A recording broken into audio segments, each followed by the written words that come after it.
Skullface is no longer in Africa. The nuclear test was a success. Now they turned their knives on me. Satellites didn't read any test. Neither did seismometers.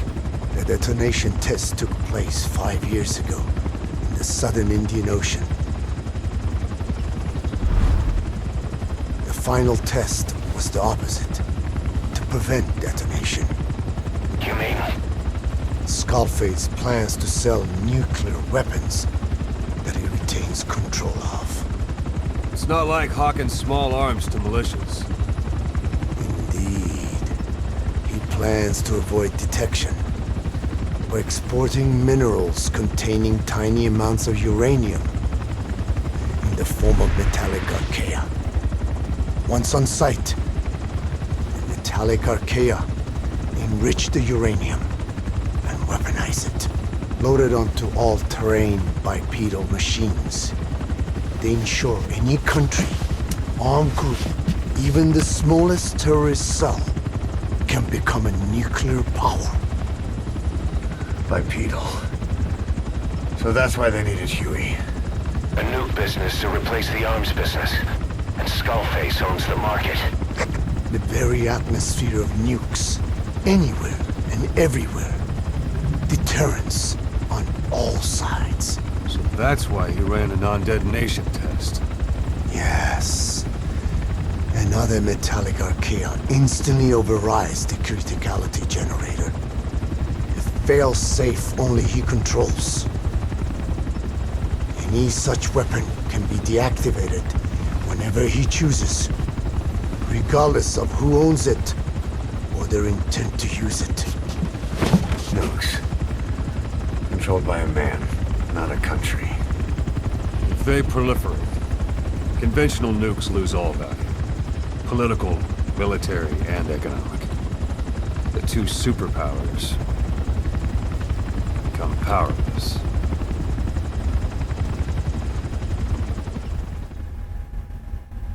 Wouldn't they just make nukes that don't have his metallic archaea in them? I mean, I'm just curious, but I mean, I'm not a military or nuclear science expert or anything by any means, but why does the military or let's say any superpower that already has nukes, why do they got to get nukes from Skullface when they already have said nukes?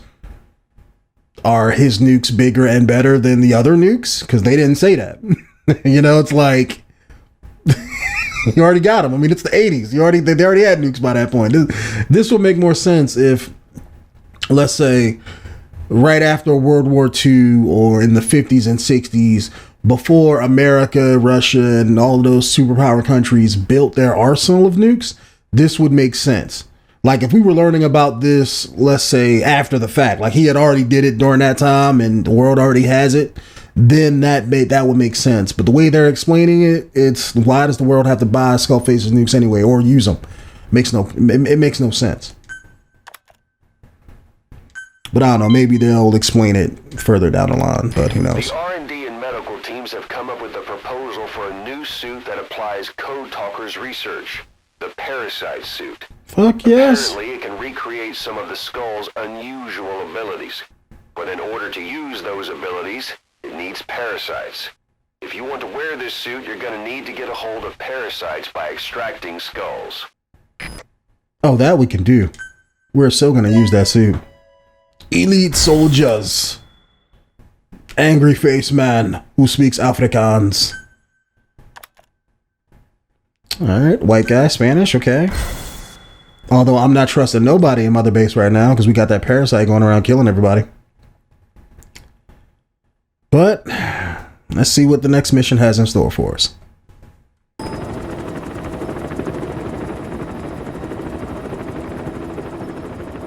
We need to stop the epidemic at Motherbase.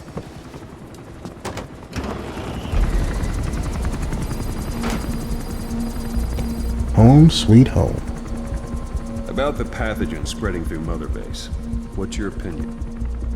Textbook symptoms of vocal cord parasite infestation. And judging from this casualty list, it is the 𝐾𝐨𝐵 strain. meaning a breed of parasite that triggers symptoms upon detecting pronunciation specific to 𝐾𝐿.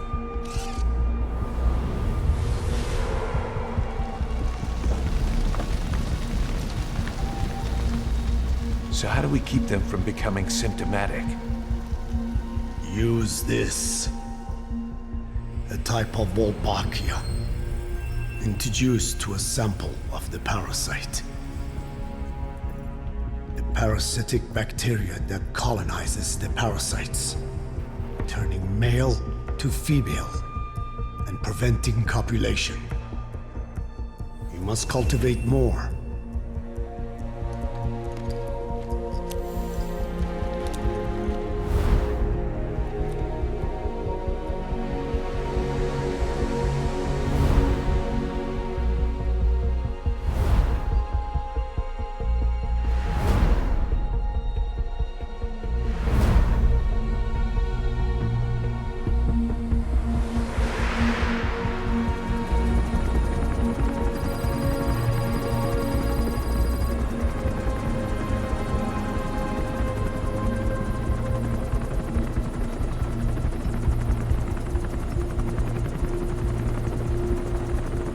Thanks to Code Talker, we've managed to put a stop to any new vocal cord parasite infections.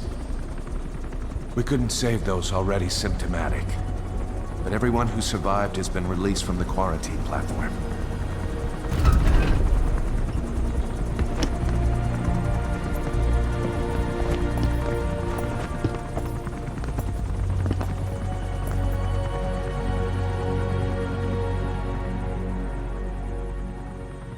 Skullface will pay for this.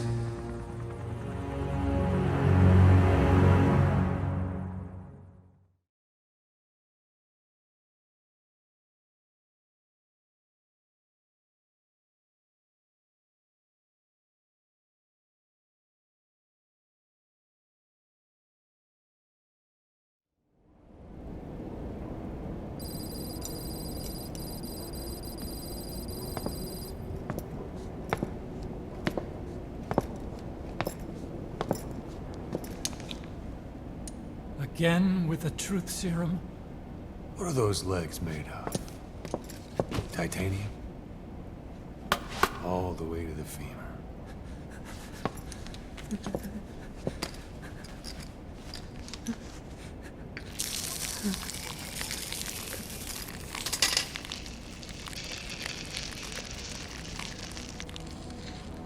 Metallic archaea. Sahelanthropus. Where is it?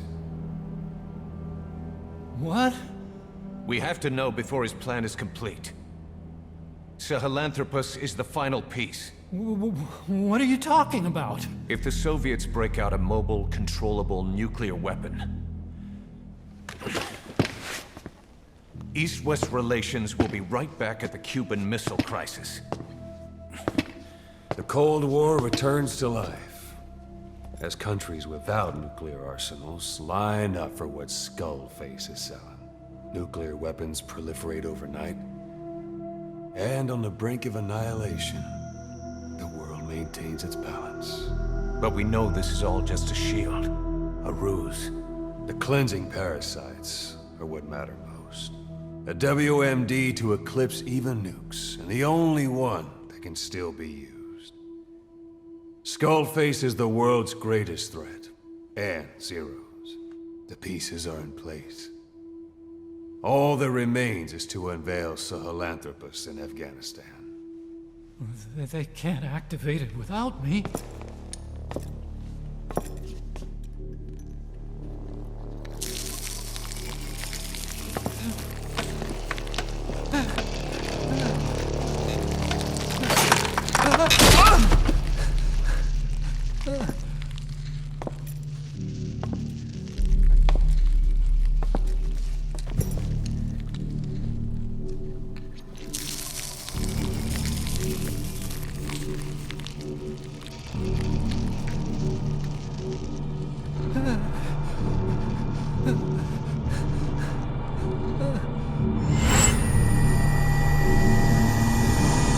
KB-0. Sahelanthropus is beyond the Soviet base camp, in a lab built by the Soviet philosophers. That's what you're looking for. But I have no idea how he's controlling it. It wasn't designed to accommodate a human pilot.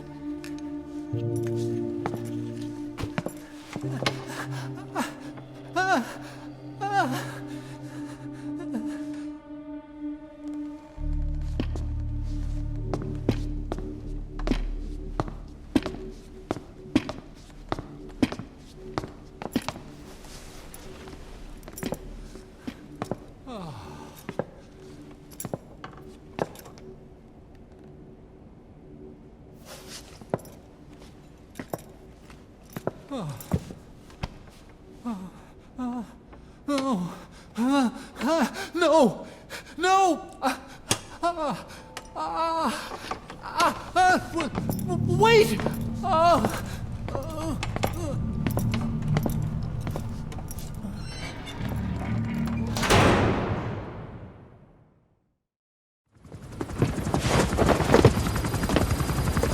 We got word from Afghanistan. Everyone at the Soviet base camp's dead. No sign of fighting. Parasites. Skullface's men then headed north. The target is 𝐾𝐵0. That's where he'll activate Sahelanthropus. Unless we stop him, he'll go down in history a conquering victor. We can't let that happen. Wipe him out. Don't leave any trace of his existence. I'm gonna need backup on this one.